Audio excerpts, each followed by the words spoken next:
Welcome.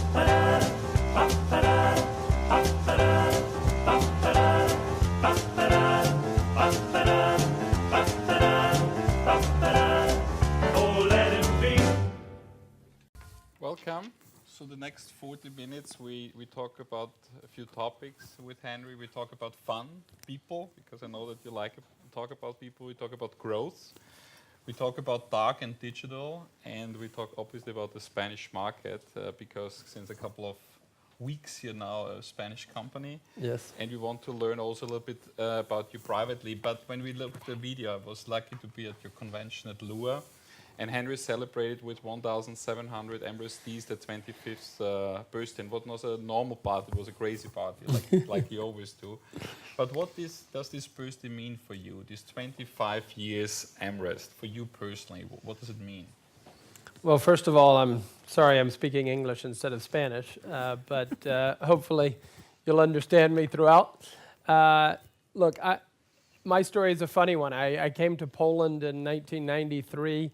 A name like Henry McGovern is not very Polish, right? And I didn't expect to be in the restaurant business. I bought a building and I renovated the building, and everybody else in the world was like, Wrocław, Poland, where the hell is that? And no, I do not want to open a restaurant in your building.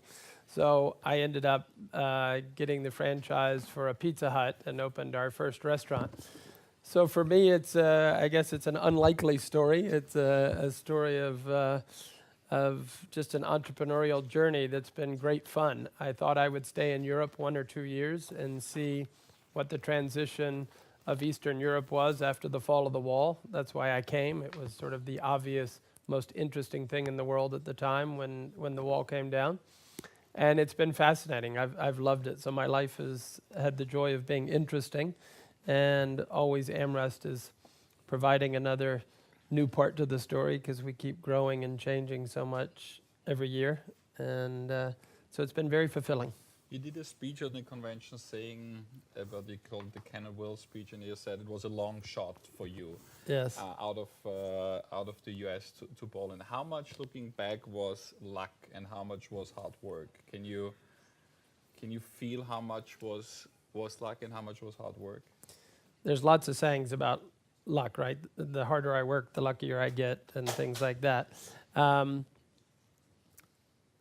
Mario has mentioned a couple times now, we just had this 1,600 of our restaurant managers we did it in Barcelona, we did it in Portaventura. So those of you know, it's a fun environment, and that's the way we look at the culture. We built AmRest from the beginning as a people business. It's very important to understand our company to try and reflect back on what the business 25 years ago was. When I went to Poland, there were literally no restaurants. I went to a city named Wrocław. It's about 700,000 people. There were 3 restaurants in the entire city. Communism didn't build restaurants, right? So we had to be a people company from the beginning because it wasn't like you could just go hire people with restaurant experience. We had to develop everybody from scratch. I had no restaurant experience myself. So it was just a lot of passion and drive and spirit of people coming together, trying to create something. It wasn't people with experience or professionalism or anything like that. It was just these people who felt like we could make something, and that's where Wszystko jest możliwe comes from, which todo es posible, I guess, is the Spanish translation. But so I don't know if it was luck or hard work, but it was a hell of a lot of spirit, and it was and positive energy. And then as we developed, we became more of a training company than a restaurant company. So I would say early on, we made decisions. We made a decision to have core values very early in the company. In our second year, we really defined the type of people we wanted. We defined HR practices that we still do that I'm amazed that the industry doesn't do. The way we structure our training around the different categories. The review boards that we do are very different than most of the industry does. So I think it was by the fact that we had to build a different kind of business because we went to a place with no depth of experience or capability, something that was different in the industry. And then we've grown faster than the majority of the people in the industry sort of every year forever. So we had to develop HR practices that were a bit different. So I don't know if it was luck, but I would say it was being different. What I can definitely confirm is the people focus. I know a lot of companies and everybody talking about people first, but this company really lives it, and the senior team sticks next to you forever, and it's very difficult to steal people out of the structure because there's the vision, and you said something in the convention about it. It's a bring fun to life, and you said something about that when it was created, people didn't take it serious because it should be a serious vision behind, but you made the fun part of it. Can you share that? Well, in Poland, especially again back then, being a serious company was important for hiring employees. Like, you have to be important, you have to be serious. And I was like, come on, we're in the restaurant business. What we should be about is fun. We should be about making people's lives a little bit better. They come into our restaurant every day because they want an hour or 30 minutes or whatever it is to be a little bit better. So why are we trying to be too serious?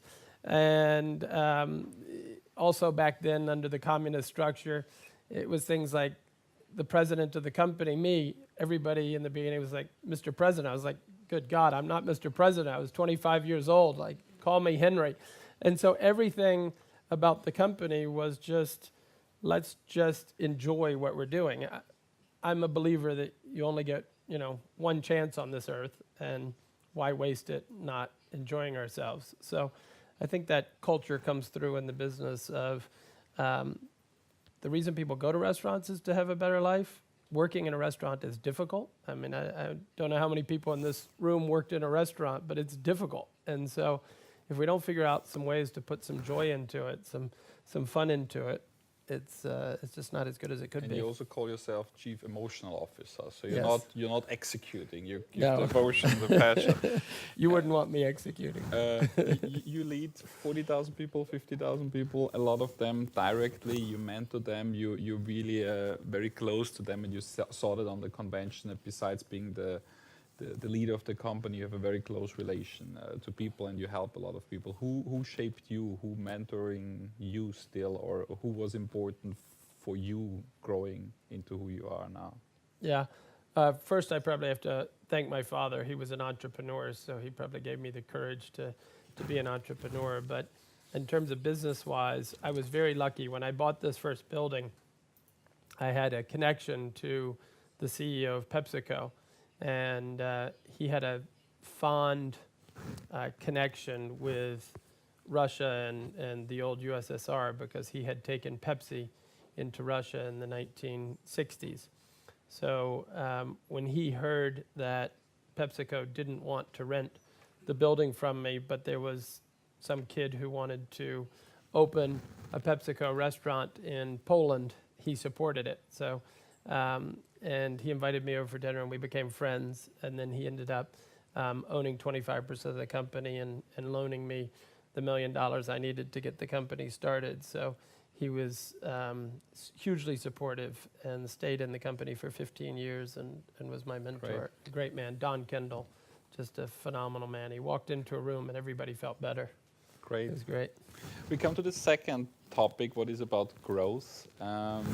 I remember last year we met at Wrocławia opening, and I was so proud, and I tried to impress you, and it was like this time of the year, six weeks in to go, and I said, Henry, we still open 6 restaurants. Can you imagine that? And you called your chief developing director, Jerzy, and said, how many we open now in the next couple of weeks? And you said 60, because you ended up with a crazy 207 back last year, and I think 300 this year, Right. and over 400 or 400 the target. Is opening restaurants, physical restaurants, really the answer to become the restaurant company? Or is this opening and putting physical heavy capex, 1-2 million into that? How many can you open? Can you open 1,000 or 600? How you want to keep on growing? Right. This is probably the hottest topic we're all dealing with. I don't know how many people in this room are in the restaurant business, but this is the hottest issue, is what's the shift towards delivery? What's the shift from the Glovos and the Uber Eats, the Just Eats of the world? And what does it mean for building restaurants? we're believers, first of all, that brands will continue to take market share. So branded restaurants will continue to increase market share, and I think are the most dynamic part of the way the restaurant industry is growing. So it doesn't matter if we're talking about Spain or Germany or the UK or Russia, branded concepts will continue to take market share. So I think, firstly, my view is you got to build the brand, right? And whether that's building the brand in social media or it's whether you have the right storefront for people, but the brand matters. So you have to figure out how the brand is going to come. And then there's a lot of locations, you know, your Gran Vias here in Madrid or Piccadilly Circus in London, where, you know, you sort of have to be to show the brand, and that doesn't get affected by delivery. But if you're in a neighborhood, there's probably a much more efficient way to get food to the customers who want you in an office building than by having another La Tagliatella. We were, he said, "Where would you like to go to lunch?" I said, "Of course, I'd like to go to La Tagliatella. Is there any other place in Madrid to go than La Tagliatella?" So I said, "Let's just find the closest La Tagliatella." And you know, you see 3 within just a couple of meters walk from here. So I said, you know, that's fantastic, and the brand is super successful here. But it also was built for a dining experience. It wasn't built to bring you La Tagliatella food to your office or your home. And it's why we never did delivery. We have never done delivery because we can't get the food quality to you. So we have to rethink and restructure the way the business works in order to get you the quality of food that you expect from La Tagliatella. You know, we have super thin pizza. We're not going to be able to deliver that pizza to you because it's going to taste different at home. So I think it's really a fundamental question of, as you restructure, you also have to think about your menu. You have to think about the customer experience journey. Are they still going to get the quality of food that you built your brand on? Because if your brand is great and you say, oh, because my brand is great, I can start delivering and they'll accept it. But then the perception has to come down to the actual experience. So I think it's so tempting for so many people just to deliver because their brand is known, and you turn on the switch of Glovo or someone else and they see the name and they buy it. But then it'll come down if you don't elevate the experience to that level. So we have a lot to think about in product and packaging and everything to make sure that the product is great. But it's really crazy. How many of you have opened one restaurant? How many of you have ever opened one restaurant? Okay. Who has opened 10 restaurants a year? John, you still can raise your hand. Who has opened more than 100 restaurants a year?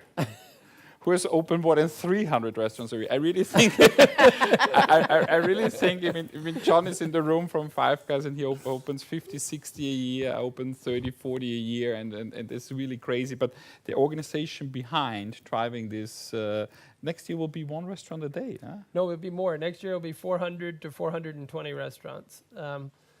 Yeah, it's pretty exciting. Crazy.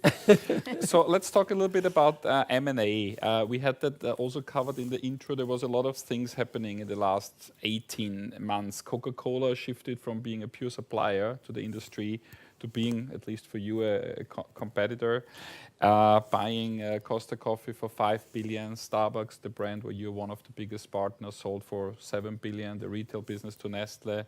Yap went on shopping tour, bought Panera Bread for $7.5 billion and Pret a Manger for $1.5 billion.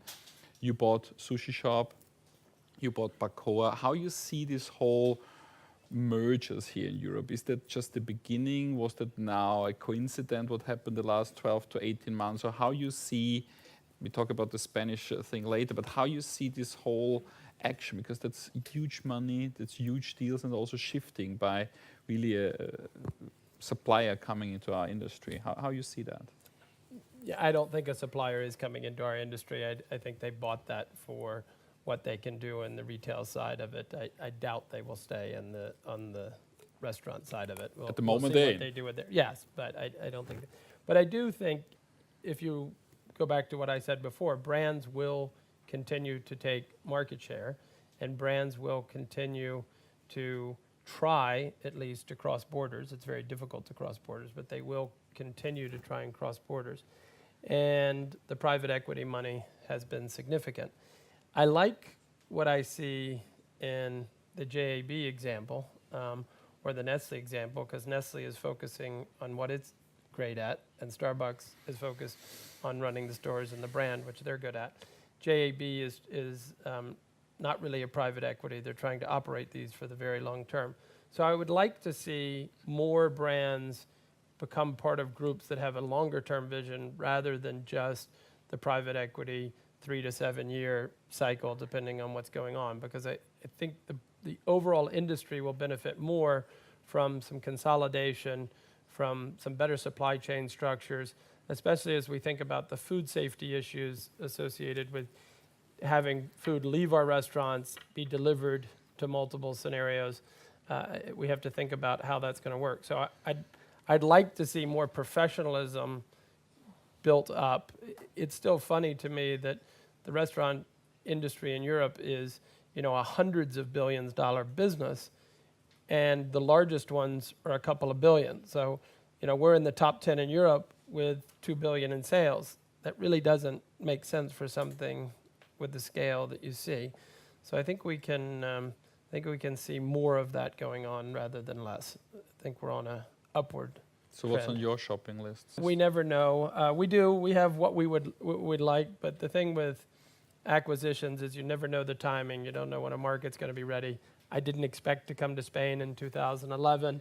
I didn't expect to be in Germany. Different things happen. So we keep our eyes open, and hopefully we can be a partner of choice for people.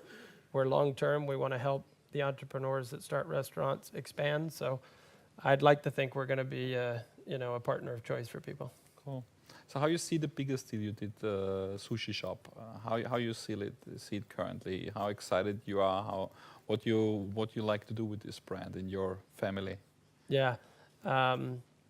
Before that, La Tagliatella was our biggest transaction, and that was a great addition. We want to add more proprietary brands. We want to add more brands that we own to get the balance between franchise brands and equity brands a bit more equal. Sushi Shop is special because it's already the European leader in a big category. So it's number one in Europe in that category. It's in 16 countries already. So they've done a lot of the hard work to get across the border, right? Switzerland, Germany, different markets. So, and then they're still small. In Spain, there's only 5 of them. So we think they've done the hardest work of getting across the border, and now it's our opportunity to expand it. But we see in many ways. The concessions business, airports, it seems ideal for. It's clearly great for delivery because of the way the product is. They have a very high quality threshold, so it fits sort of the way we look at brands. So we're going to be expanding it pretty much from the footprint it has, not looking to go into new countries, but work off of the small footprint they have in a lot of markets and grow it. But when you would now buy a brand, you would always consider what is our next topic, that it needs to be strong in delivery. You wouldn't buy a non-deliverable product anymore. You would. I don't know that that's true, but when we were buying the things we bought, Bacoa, Sushi Shop, the Pizza Hut's business, we were looking to build a portfolio of delivery-centric brands because I do believe that we're going to see more and more of what people are calling dark kitchens or shadow kitchens. And you have to have the right portfolio mix to do a very good job of that. I think being a single operator makes that a bit harder. So we'd like to partner with or own, and we're not going to own all of them that are going to go into shadow kitchens. That doesn't make sense either. But we did need to have a portfolio so that we have, we can speak to the different categories. I think it's hard if you're just a pizza restaurant right now because now everything can be offered, right? So sushi was important to us because it's one of the leading categories with the high average guest check, and they were the leader, and it's a premium brand, so it was great. Good, thanks. At the beginning of the day, I think you missed it or you came in the middle, Patricia did a summary of her visit to China, what was very much focused and driven by what is going on there in terms of digitalization. They visited Alibaba and she gave a summary, and then also about dark kitchen operate, and I know that you visited them, the Deliveroo editions, etc. And there was this phrase, is the future of our industry dark and digital? Is it dark in terms of dark kitchens and digital? How you see that? Because you were one of the first believers. I remember 4 or 5 years ago, you started thinking about what to do in the industry. You bought into two delivering company, Glovo and two aggregators, Glovo and in Poland, Pizza Portal. So how you see the whole shift, and what's your prognosis on what we're going to see in the next 3-5 years? Okay. I really wish I had seen your presentation. You'll have to please share your thoughts with me. Visiting China is incredible. Visiting China just opens your eyes to what's happening in the industry and actually in the world. So if you do have the opportunity, I highly recommend it. 2 years ago in China, our restaurants, we have 50 sort of upper-end casual dining restaurants in China. 2 years ago, less than 20% of our business was paid by credit card or digitally. It was almost all cash. Today, we're 4% cash. So we went from 75, 80% cash to 4% cash in 2 years. The adoption rates are just phenomenal of digital payment. And because China's infrastructure, digital infrastructure works a bit differently, their app is an entire ecosystem. So once you're in, you buy, you pay, you live, you travel. Everything is through that single ecosystem. And that makes a lot of sense. We haven't figured that out here. Our banks haven't aligned with Facebook or Instagram or whatever your social media structure isn't linked to your payment, isn't linked to your car, but there it all is. So it's so functional. I think if we could get that omni-esque about the way we approach our daily lives, it would help. It's just so efficient, the way things work. So I don't think we're going to head there too quickly, but the freedom that this thing has given us is incredible, and it has a lot more potential. And I think people are using that freedom in a lot of different ways. You've heard some people in the industry think that the oven is the same thing as the sewing machine. Most of our parents had sewing machines, most of us don't. We have ovens, most of our children won't. It always takes a little longer than the hype, but if you look out and you say, autonomous cars are coming, which means the cost of delivery will come down significantly, which means the cost of food will come down significantly. That trade-off between time and money to cook becomes only for the people who really like to cook, and most of us are not great cooks, right? So if we can get better food, we're going to do that, I think. I just think it's natural that great food is going to become less expensive, I think proportional to our earnings. So I do expect that this is a good time to be in the restaurant business, even though it's disruptive and it's changing and it makes us all nervous. I'm certainly more nervous than I would say I was a couple of years ago, because the change is so rapid, and you have to really think, how do I stay 1, 2, 3 years ahead in the thinking? And that's getting harder, but it's exciting. It's really exciting. So the whole delivering piece is the biggest disruption since drive-through in the industry. But drive-through doesn't make sense to Europeans because there are not enough of them, right? But it was the last big disruption, I guess. Huh? Right. I mean, it's definitely the biggest disruption to the European restaurant business ever. So where are we standing? 15%, 20%, 30%, 50%? How much of our business will be online? Since I keep getting this wrong, don't believe what I say, because 3 years ago I thought I was, really thinking well when I said AmRest needs to own an aggregator or get into the aggregator space. And I thought maybe this would be 20-25% of our business. Now I think this is going to be 20 to 40% of our business, and that's a huge gap because I don't know. It probably depends on what the brand is and how you decide that you're going to reach the customer when they want it. It's harder for a drinks business like Starbucks. It's harder for an experience-based brand, but people get attached to brands and they're going to want them when they want them, and so we have to get them there. So I'm certain it's more than 25% now, for sure. And I think people start changing their lifestyle. I mean, with geolocation, I was just in Korea before I went to China. It was amazing that the city had sponsored basically a campground in a park, and they had put up all of these tents in the park, and you could rent the tent for an hour, an afternoon, whatever. And people just came to hang out in the park, and then there was music in the park and everything. And every tent just had a simple little geolocation on it. So when you ordered your food from wherever you wanted to, they just brought it to your tent. So you had like 8,000 people hanging out in this park. Everybody, there were a few food trucks, but if you didn't want what was in the food truck, you just ordered and the guy brought it to your tent. And I was like, you couldn't have done that 5 years ago, right? It's just a shift in the way we live our life. So yeah, I want a Five Guys burger, but I don't want to get up and leave my tent that I just paid for. So I just call and Five Guys shows up at my door. I mean, it's pretty awesome.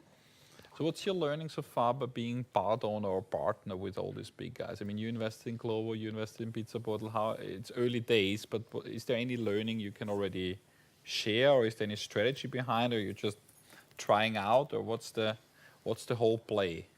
Well, first of all, I guess I'm impressed at the guts. I'll use that word. The willingness for risk of the private equity guys to burn a couple of $100 million or euros. That's pretty impressive how much money they've been willing to invest to get an industry off the ground. So that's the first thing. It's pretty impressive. Secondly, how quickly things are moving and how quickly they are making decisions. With any company that grows, you get a little bit of bureaucracy. I've tried to keep AmRest entrepreneurial. The truth is, what I saw in getting involved with the aggregators is just they're moving faster than we are, and it takes a different thought. And Ding's been great at that because he came with that mindset of, we got to move, we got to make this happen. It's putting a lot of stress on us to try and keep up from a traditional point of view. And it's also made me think about what are the true touch points that as a restaurant brand and providing the quality of food that we're trying to provide, what is it that we need to do versus how can we use them? And that is not clear to me because they're getting into dark kitchens, they're getting into owning the customer data, they're getting into owning the relationship. It's already clear on Glovo that somebody who has Glovo on their phone is probably already more attached to Glovo than they are to the brand they're looking for. And that's very difficult because then you start to lose that. So we have to increase the quality of what we do to be able to respond to that. So the next part of this journey in the delivery is the dark kitchens. Also there you were one of the first one, or shadow kitchen, whatever we want to call them. You mentioned that. I think there is not clear yet what is happening. We heard today, Patricia said 120 dark kitchens of delivery in London. Are you going to build dark kitchen? How they will look like? What are you going to do with them? We are going to build them. I think that it is the customer wants great food, they want it quickly, and they want it inexpensively. So let's start with the first part, great food. It's hard for me to see how restaurants that were built to serve dine-in customers can produce the same quality of food that's meant for delivery. So you almost have to build a dedicated kitchen just for food quality. When you get into speed, even more so. You have to design the kitchen for speed. You have to not have the interruption of waiters or other things that are on the menu that slow things down. You have to think about your menu. You have to think about it. So they want it timely. You have to design for timeliness. So the first two require shadow kitchen. Then you look at cost. Well, the cost of a location on Gran Via is 18,000 to 25,000 euros a month. So how can I own that rent and get my cost down? There's no way. So you're vulnerable to the guy who, takes the location around the corner and downstairs. So I think also to meet the cost structure, you're going to have shadow kitchens. So I don't see any way it's not a necessity, right? No matter what aspect of the consumer desire we're looking for, you have to have them because there's they meet all the needs of what's being requested by the customer. So where will be the first one? We already have one in Warsaw, and we will probably test almost in every country in Europe where we are next year. And Great. we'll build a lot of them next year. So next year to share more for your case study. We got 2-3 questions for the Spanish market. So we shift now to the topic of Spain. Okay. People wanted to know about Bacoa because we talked about all these big mergers just before, and also the other acquisition you did, 240 million, I guess. Sushi Shop was quite sizable, and then you bought a small burger chain with 5 units. So Yes. the question was, why would you do that? Why are you buying such a local brand, and how you keep this very special local brand within your big family? Right. Well, the first thing is every one of the brands at AmRest is run by a president of that brand. So we make sure that our brands, we don't mix them up and have the marketing teams mix up or supply whatever goes on the menu or whatever the promotion is or whatever the direction, strategic direction of the brand. It's developed by a president. So that's important that the Bacoa team feels responsible for Bacoa. How many people in this room have eaten in Bacoa? Okay, and? Fantastic. I like that. Okay, great. That one gave me 2 thumbs up. I love that. There's only one in Madrid. There are 5 in Barcelona. It's a big category. It's a segment that it's huge. The burger category. I think we've seen that there's a lot of room in it. So it was a category that as we looked at Shadow Kitchens, we felt we needed to be in. It's a brand that has a strong positioning because of its food, and it's very transparent. It's a very authentic brand. All of the plastic that's there is totally recyclable, made out of corn. Just the meats. It's a very millennial brand, let's call it. And so we felt it had potential to grow substantially. We don't want to own any brand that's smaller than 100 million euros of sales. So we wouldn't have bought it unless we saw substantial potential for it. A lot of openings ahead. Well, a lot of growth. growth. You asked me whether everything has to be openings or not, true. right? That's true. I'm following the logic of your questions. That's true. The other question what they wanted to know is how you see this Alsea Grupo Vips Starbucks deal in general. Obviously, probably wanted to have the 2, but Yes. how you see it now retrospective? What does it mean for Europe, or does it mean anything for Europe? Is it a Spanish thing? How you see that? How important that deal is? I was amazed when I came to Spain. I'll be very transparent. I thought that the consolidation here should have happened years ago. You had La Tagliatella, Grupo Vips, and Grupo Zena. And they sat there as 3 equals, not cooperating in any way. They didn't cooperate on supply chain. They didn't cooperate in real estate. They didn't cooperate in any way. It made no sense. I can't say I made it. I was very frustrated because I really thought AmRest should have bought Grupo Zena in 2014. And we didn't get it done. So I think that this consolidation was clearly needed and a good move. Alsea already owned the Vips brand in Mexico, so for them it makes sense. And they've been a big partner for Starbucks in multiple markets, so it made sense for them as well there. So I think it was a natural fit. It was good. And it's more in the line of what I said. I think there's more consolidation. And this was, it's probably good for the Spanish market, and it will probably enhance the brands that they have. Thank you. So we shift the last couple of minutes before we get for questions to the private blog. Okay. You're American. Be nice. Yeah, I'm nice. You're obviously American. You live in Europe quite some time. You have a family here. But your older kids still live in the States, and you obviously grew that up. What do you think Europeans can learn from US, and what Americans can learn from here? Because you really lived both culture very, very intense. You did business in both. You have and had families in both.